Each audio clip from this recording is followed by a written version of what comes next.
నమస్తే మన హైదరాబాద్కు స్వాగతం. ముందుగా ప్రధాన అంశాలు. హైదరాబాద్లో డబుల్ బెడ్రూమ్ ఇళ్లపై ప్రక్షాళన. 15,000 మంది అనర్హులను గుర్తించిన హౌసింగ్ కార్పొరేషన్.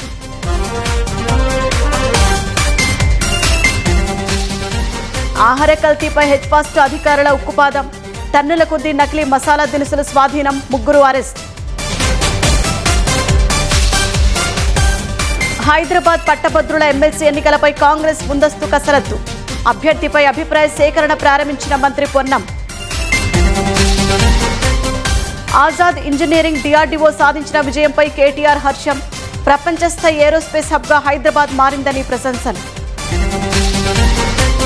సమస్యల నిలయంగా గడ్డి అన్నారం డివిజన్. పట్టించుకోని అధికారులు, ఇబ్బందుల్లో ప్రజలు.